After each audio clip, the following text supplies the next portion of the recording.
Kan? Apakah Nabi pernah buat reuni perang Uhud? Reuni perang Badar 300 lawan 1000 orang Nabi buat reuni?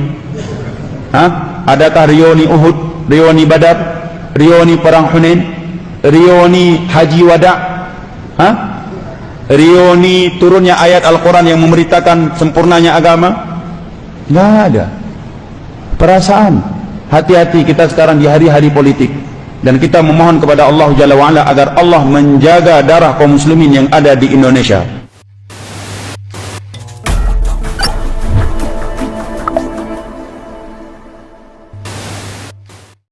Assalamualaikum warahmatullahi wabarakatuh.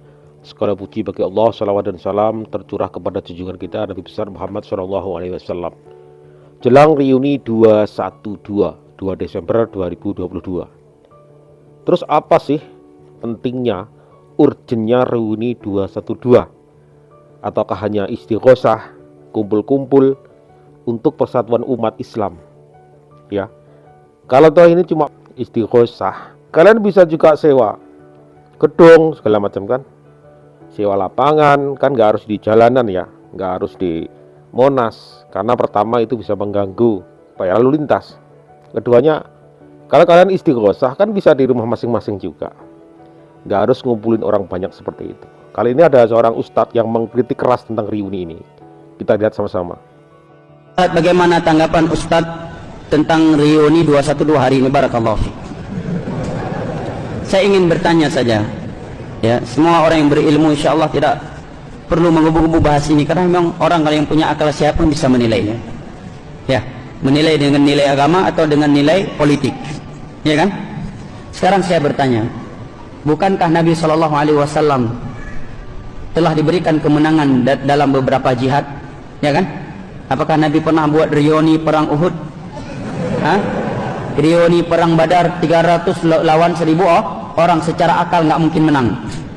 300 orang tanpa senjata yang lengkap melawan musuh 1000 orang dengan senjata yang sangat lengkap, dan rata-rata yang ikut perang di perang Badar dari kaum musyrikin adalah ahli perangnya. Panglima perang mereka semua turun. Allah berikan kemenangan untuk Nabi. Apakah Nabi buat reuni? Adakah reuni Uhud, reuni Badar, reuni perang Hunain, reuni Haji Wada? Reuni turunnya ayat Al-Quran yang memberitakan sempurnanya agama? Nggak ada, ya, nggak ada. Ini agama, mengikuti dalil, bukan mengikuti perasaan. Hati-hati kita sekarang di hari-hari politik.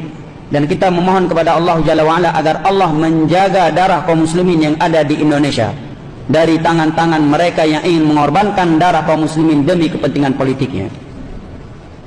Dan itu tidak dikenal sebagai cara-cara Islam. Hanyalah orang-orang yang di luar Islam yang dikenal dengan cara-cara yang seperti itu, ya. Apalagi telah jelas dalil-dalil dari Al-Quran dan hadis serta ucapan para sahabat Nabi, para tabi'in yang telah dikumpulkan oleh para ulama dalam kitab-kitab akidah seperti akidah Asy'ariyah At-Tahawiyah, Syarah I'tiqadi Ahlussunnah Imam Al-Lalaka'i, Ushul Sunnah Imam Ahmad, Asy-Syari'ah lil Ajurri, ya. Kemudian ya, Ushul Sunnah wa I'tiqaduddin karya Imam Ibnu Abi Hatim, ya, dan As-Sunnah Ibnu Abi Al-Asim dan yang lain-lainnya, bahwa mereka semua sepakat andai kata ada penguasa yang zalim, perintah Nabi, para sahabat, para tabi'in, empat imam mazhab sepakat agar kita bersabar, tidak memberontak, agar kita menasihatinya secara empat mata, bukan di tempat-tempat yang terbuka, dan agar kita mendoakannya dengan kebaikan. Bahkan Imam Ar-Bahari, ini Imam Ar-Bahari yang menyatakan dalam kitabnya Syurah Sunnah, kata beliau, kalau kamu melihat ada orang yang mencela pemimpin, fa'alam anna sahibu bid'ah, ketahuilah dia adalah pelaku bid'ah, dia adalah pengikut hawa nafsu. Bukan saya yang berkata, Al-Imam Al-Bahari Syarh Sunnah yang proteslah sama kitab itu, ya.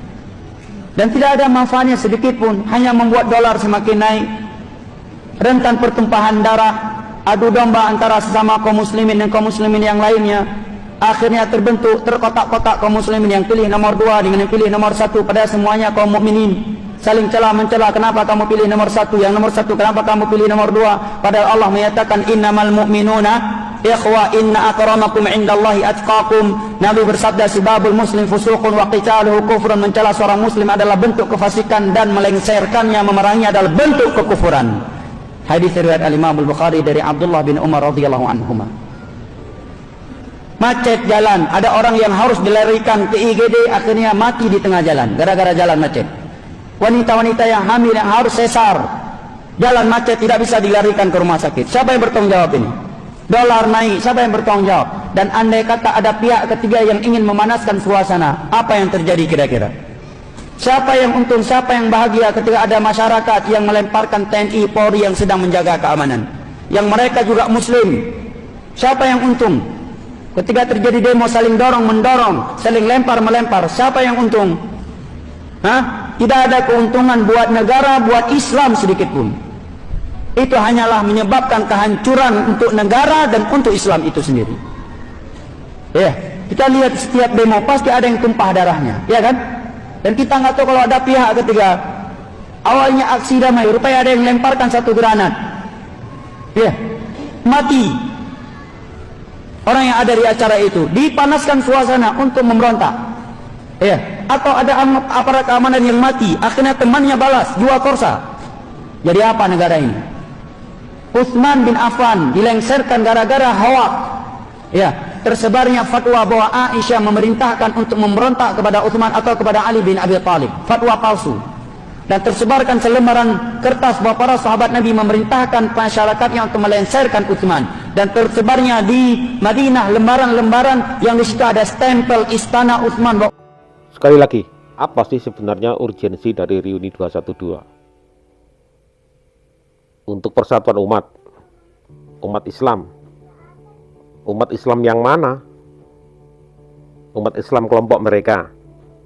Ya, umat Islam ini banyak, luas. Indonesia ada 280 juta, hampir 280 juta penduduknya, dan 80% itu muslim. Di reuni PA 212 hanya sebagian kecil. Ya, kalau kalian klaim 1 juta, ya cuma segitu. Padahal ada lebih dari 100 juta muslim di seluruh Indonesia. Ya. Nah, sebaiknya kalau ini cuma istighosah, sebaiknya dilakukan di rumah saja. Ini kalau dikhawatirkan dilakukan berjilid-jilid, akan ada kelompok lain, garis keras, radikal. Khawatirnya sudah merencanakan sesuatu di situ. Meskipun di reuni sebelumnya aman, ya dikhawatirkan di reuni yang akan datang, ya bisa timbul kekacauan karena orang-orang yang tidak bertanggung jawab.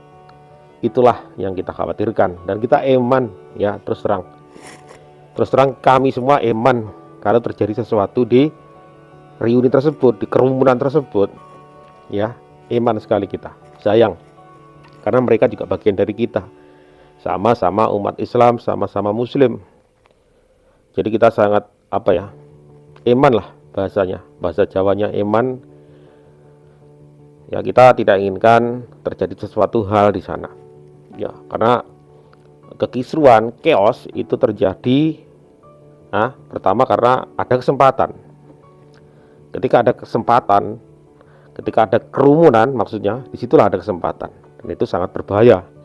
Ya, buat ibu-ibu, saudara-saudara semua, lebih baik di rumah, ya, di rumah saja, jaga anak-anak kita, ya, tingkatkan belajar ngajinya, ya, didik mereka di rumah. Jangan ngumpul-ngumpul di tempat kerumunan karena itu berbahaya.